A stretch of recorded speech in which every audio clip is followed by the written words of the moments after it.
Hello good morning guys. स्वागत है आपका मेरे न्यू व्लॉग में। और सुबह सुबह उठी मैंने चाय वगैरह बना ली है, सब कर लिया। अभी मैंने डाल दिए मशीन में कपड़े धोने के लिए। और ये देखिए पानी फुल हो गया था, बेटी चालू करके चली गई तो देखा नहीं उसने। तो अब थोड़ा पानी निकालना ही पड़ेगा, पानी ज़्यादा भर गया था वॉशिंग मशीन में। तो कपड़े डाल दिए हैं और आज हम लोग जाने वाले हैं गुरुद्वारा। तो पहले मैं यहाँ से नल बंद करती हूँ, फिर पानी जितना ओवर पानी है वो सब निकाल दूँगी। ज़्यादा पानी हो गया इसमें। तो ये देखिए मैं यहाँ पे इसी तरीके से वॉशिंग मशीन लगाती हूँ, क्योंकि बाहर नहीं रख सकती हूँ ना इसको, तो इसलिए। तो ये देखिए सब काम हो गया है, अब रह गए हैं बर्तन धोने वाले। फटाफट से बर्तन धो लूँगी। लाइट चली गई थी, पानी जैसे ही उसमें वॉशिंग मशीन में डाला तो पानी तो अभी चालू है। तो पहले सबसे बर्तन धो लेती हूँ। तो ये लीजिए बर्तन मेरे धुल गए हैं, किचन मैंने क्लीन कर दिया है। और ये देखिए तो अब मैं बाकी का काम ख़त्म कर लेती हूँ। फटाफट से कर रही हूँ क्योंकि गुरुद्वारा जाना है, तो जल्दी जल्दी सारा काम ख़त्म कर लूँगी मैं। खाना वगैरह मैंने जल्दी उठ के बना लिया था। और ये है गेहूँ जो घर से आई हुई है। गुजरात में भी मैं गेहूँ घर से ही मंगाती हूँ, तो लाने की कोई दिक्कत नहीं होती है, क्योंकि मेरे चाचा जी बस चलाते हैं। वहाँ से बस लेके आते हैं इधर बम्बे साइड, सूरत साइड। तो वहाँ से मेरा रास्ते में पड़ता है जहाँ से बस निकलती है ससुराल। तो मेरे ससुर जी वहाँ पे रख देते हैं गेहूँ होटल पे, और वहाँ से वो उठा के ले आते हैं चावल और गेहूँ।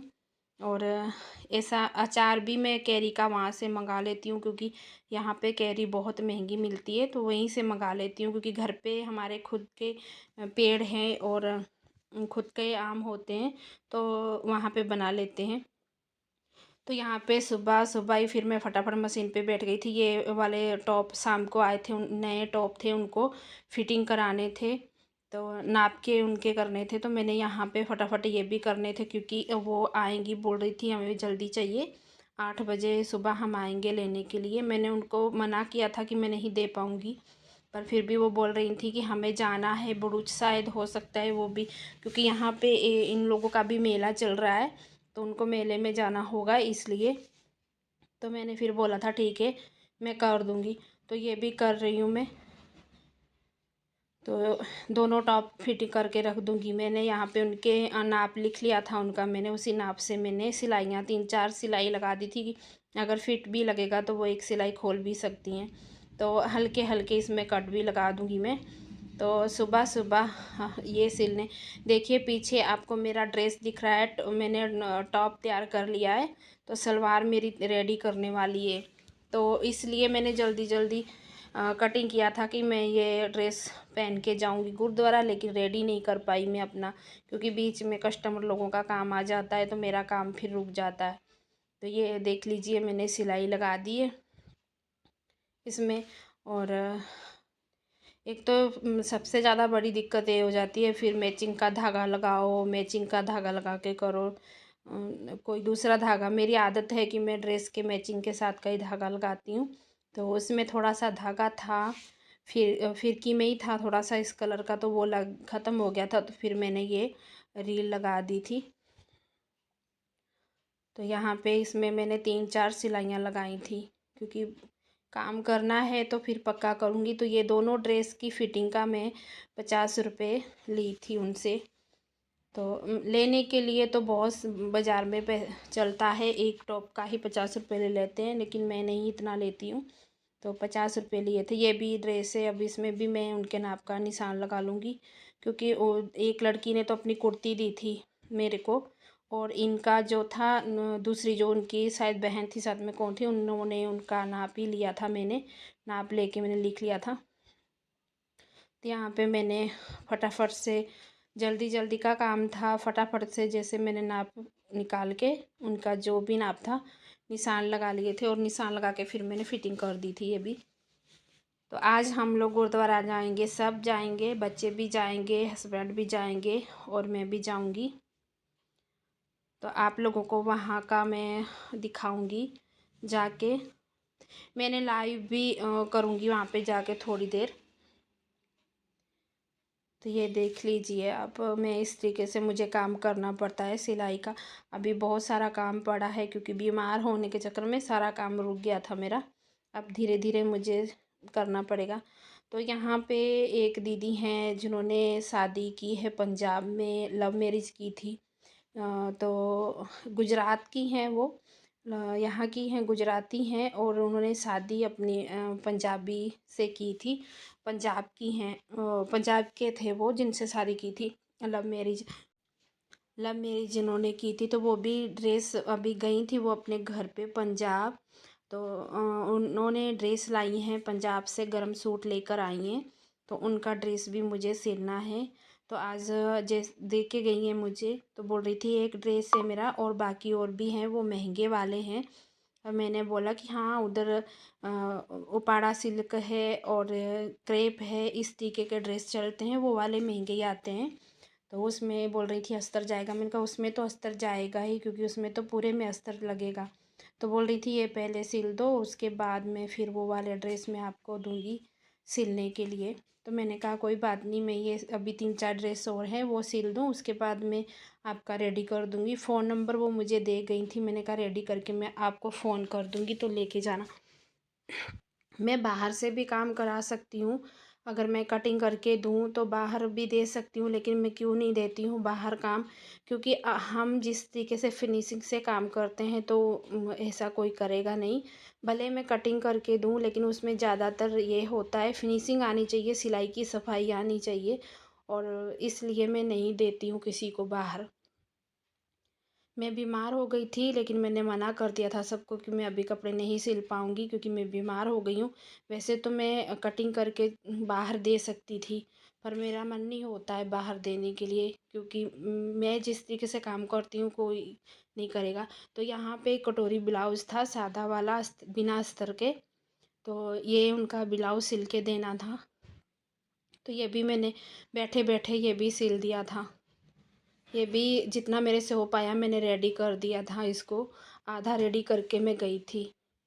तो देख रहे हो आप पीछे कमरे में दरवाजे से आपको दिख रहा है ना कि बिस्तर अभी भी लगे हुए हैं, बच्चे सो रहे थे अभी। तो मैं उनको बोल रही थी उठ जाओ। बाकी सारा काम कर दिया था मैंने, कपड़े धुलने मशीन में डाले हुए थे, बीच बीच में मैं जाके उसको देख भी लेती थी। तो काम यही है, तो परी उठेगी तो वो फटाफट से झाड़ू वगैरह लगा लेगी, और जब तक कि मैंने सोचा कि मैं थोड़ा बहुत सिलाई का काम ख़त्म कर देती हूँ। तो ये आधा ब्लाउज़ मैं तैयार करके चली गई थी। बीच में कोई कस्टमर आ जाता है, फिर काम रुक जाता है, किसी का नाप लेना हो, किसी के मतलब कोई भी आता है पहचान का, फिर थोड़ी देर बैठ जाते हैं बातें वगैरह करने के लिए, तो फिर मुझे काम रोकना पड़ता है। तो यहाँ पे आपने अभी देखा हस्बैंड मेरे उठ गए थे, और उनको बोल ही रही थी मैं कि बच्चों को भी उठा दो अब जल्दी जल्दी से, जिनको नहाना है। यहाँ गुजरात में इतनी ठंडी है, मेरे उधर पंजाब में तो बहुत ज़्यादा ठंड हो रही है। तो यहाँ पे थोड़ी ठंड है, फिर भी जो है कि हस्बैंड मेरे गर्म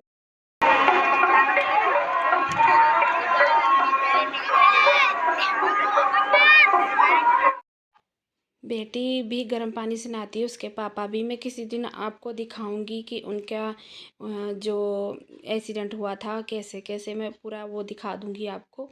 तो एक्सीडेंट होने के चक्कर में उनका पूरा शरीर टूटा हुआ है, तो वो गर्म पानी थोड़ी सी ठंड में भी वो ठंडे पानी से नहीं नहा पाते, अगर नहाते हैं तो पूरा शरीर दुखने लगता है। तो यहाँ पे हम लोग ये देख लीजिए गुरुद्वारे पहुँच चुके हैं, चादर साहब गुरुद्वारा, और यहाँ पे देख रहे हैं नर्मदा बिल्कुल पास में से। ये ऐतिहासिक गुरुद्वारा है, जो गुरु नानक जी नर्मदा पार किए थे चादर बिछाकर। तो यहाँ पे ये देखिए सरोवर है, पानी बहुत साफ करके भरा हुआ था। तो बेटी बोल रही थी मम्मी मुझे भी स्नान करना है इसमें। तो घर से कुछ कपड़े लेके आई नहीं थी, तो मैंने नहीं करने दिया फिर। और ये निशान साहब है गुरुद्वारे की उस साइड में, देखिए ये मंदिर भी है सामने। बहुत ही ज़्यादा भीड़ थी और बहुत ही ज़्यादा पब्लिक थी यहाँ पे। बहुत दूर दूर से, पंजाब से क्या, हर जगह से पब्लिक आई हुई थी। तो यहाँ पे कमरे भी देते हैं, रहने के लिए कमरे भी मिल जाते हैं। तो यहाँ पे देख लीजिए अंदर हम जहाँ पे माथा टेकने आए थे, तो अंदर का थोड़ा सा मैंने शूट कर लिया था। तो यहाँ पे ये देखिए प्रसाद जो गुरुद्वारे में बांट रहे थे प्रसाद, तो हम लोगों ने लिया। फिर थोड़ी देर बैठे थे अंदर, उसके बाद फिर हम गए थे लंगर हाल में। काफ़ी देर तक घूमते रहे बाहर हम, और वहाँ पे दीवान में भी बैठे थे। फिर मैंने पहले तो वीडियो शूट किया नहीं, मुझे डर लगता था कि कोई मना ना कर दे, तो फिर मैंने थोड़ा थोड़ा ऐसे बीच बीच में शूट कर लिया था। तो ये देखिए नीचे, मतलब नीचे है ये लंगर हाल, देख रहे हैं आप कितनी पब्लिक है, बहुत ही ज़्यादा भीड़ थी, बहुत पब्लिक थी। तो यहाँ पे ये देख लीजिए, और आज यहाँ पे है और कल वहाँ पे, उसका भी मैं वीडियो इसी के साथ एंड में ऐड कर दूँगी। जो कल वाले गुरुद्वारे में जाएंगे, ये तो ऐतिहासिक गुरुद्वारा है, वो वाला जो हैवे रोड पे गुरुद्वारा बना है वहाँ पे कल है मेला। तो वो भी मैं एंड में, आप पूरा वीडियो देखना, स्किप मत करना।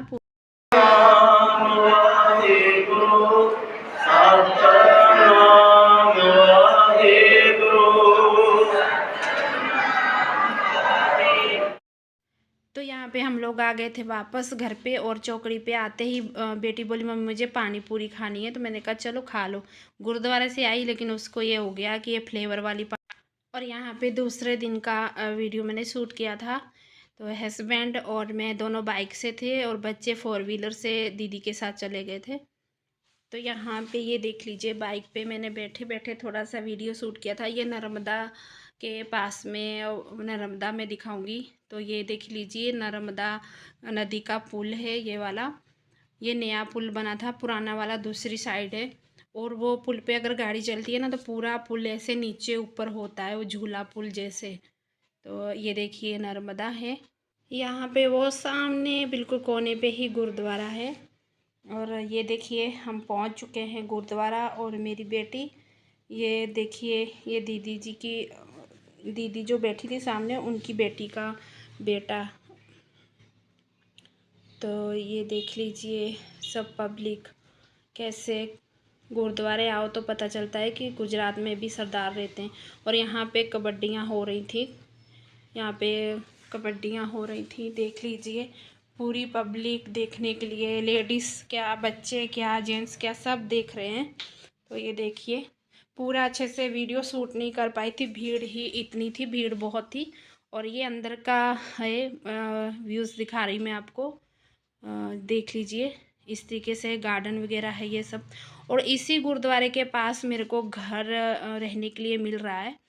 तो हम लोग अभी राय कर रहे हैं कि हम लोग भी इधर आ जाएंगे बुरुज साइड में, तो थोड़ा गुरुद्वारे में आना जाना रहेगा। नहीं तो हमें ये गुरुद्वारे बहुत दूर पड़ते हैं, दोनों ही, अंदर वाला भी और ये भी। और यहाँ पे आ जाएंगे तो थोड़ा अच्छा रहेगा। तो ये देख लीजिए निशान साहब है, तो पब्लिक देख रहे हो आप, सामने उस साइड में दुकानें लगी हुई हैं। ये दिखाती हूँ मैं अभी थोड़ा सा। और ये मेन गेट है ऊपर, जहाँ पे माथा वगैरह हम लोग टेकने जाते हैं। तो ये देखिए इधर इस साइड में, वहाँ जहाँ पे टेंट लगा, ये वाला पहले वाला दिख रहा है, यहाँ पे पानी पीने के लिए ऐसा लगाया जाता है। और उस साइड में सब दुकानें लगी हुई हैं, वो देख लीजिए, थोड़ा थोड़ा दिख रहा है, मैं पूरा वीडियो शूट नहीं कर पाई थी। तो ये देखिए यहाँ पे बेटी ने थोड़ा सा शूट किया था, तो उसने जैसे किया मैंने वैसे ही डाल दिया वीडियो। तो ये देखिए कबड्डियाँ हो रही हैं यहाँ पे, ये शाम तक चलता है 5-6 बजे तक, लेकिन हम लोग थोड़ा जल्दी आ गए थे क्योंकि दूर पड़ता है, तो इसलिए तो जल्दी निकल आए थे। बाद में कोई सवारी नहीं मिलती, क्योंकि बेटा और दीदी लोग तो जल्दी आ गए थे, तो फिर बेटे को और बेटी को बाद में मेरे को बिठा दिया था सवारी पे, और ये लोग बाइक से आ गए थे।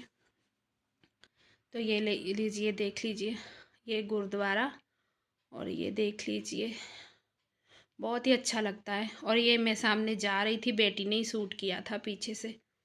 तो ये देखिए इस टाइम हम घर के लिए निकल चुके थे, और ये देख लीजिए, ये देखिए, और ये रहा रोड पे जहाँ से हम निकले हुए थे, गुरुद्वारे से निकले हुए। तो इसी साइड में यहाँ पे थोड़ी दूर ही घर है, गुरुद्वारे के पास में ही ये पेट्रोल पंप, इस तरीके से, मतलब दुकानें होटल वगैरह सब आस पास में है। और थोड़ा सा जो गांव है थोड़ा सा दूर पड़ता है, और घर नहीं है यहाँ पे। तो ये देखिए हैवे रोड है, और रोड के थोड़ी दूरी पे ही घर है। तो उस घर का मैं वीडियो, मुझे ध्यान ही नहीं रहा शूट करने के लिए, मैं शूट कर लेती तो मैं आप लोग को दिखा देती। तो ये बाइक, हम दोनों ही बाइक पे थे। ये मेरे को चौकड़ी तक खाली छोड़ने गए थे, वहाँ से यहाँ से सवारी नहीं मिलती है सीधी, तो चौकड़ी से सीधा सवारी मिल जाती है। तो वहाँ से मैंने इको में बैठ गई थी, मुझे इन्होंने इको में बैठा दिया था। फिर वापस गए थे गुरुद्वारा बच्चों को लेने के लिए। तो ये शाम को काफ़ी अंधेरा हो गया था इनको पहुँचते हुए बाइक से, तो मैं थोड़ा जल्दी ही पहुँच गई थी। तो आपको दिख रहा है थोड़ा सा सूरज दिखा है, ध्यान से देखना कि दिन छिप रहा था। बहुत ही तेज़ थी बाइक और बोल रहे थे मोबाइल मत फेंक लेना। तो यहाँ पे जहाँ मैं रहती हूँ वहाँ सोसाइटी में एक घर देख के आई थी, तो ये घर है। घर तो मुझे अच्छा लगा, लेकिन मुझे यहाँ सोसाइटी नहीं अच्छी लगी, क्योंकि सोसाइटी के बाहर कोई लाइट नहीं है, कुछ नहीं है, और रास्ते भी अच्छे नहीं है, जंगल जैसा चारों ओर से है। और दूसरा इसमें लाइट की कटिंग बहुत कट करते हैं, लाइट बहुत कम रहती है। तो आप एंड तक देखना गाइस। आप लोगों को मेरा आज का व्लॉग अच्छा लगे तो लाइक शेयर ज़रूर करना और कमेंट करके बताना। जिन्होंने मेरे चैनल को सब्सक्राइब नहीं किया है वो लोग चैनल को सब्सक्राइब कर लें। बाहर का व्यूज़ देख लेना कि इसका रोड रास्ता कैसा है, इसी वजह से मुझे ये सोसाइटी अच्छी नहीं लगी। तो ये देखिए पूरा जंगल जैसा है। तो गाइस मिलते हैं नेक्स्ट वीडियो में, फिर से आपसे ढेर सारी बातें करेंगे। तो बाय बाय गाइस।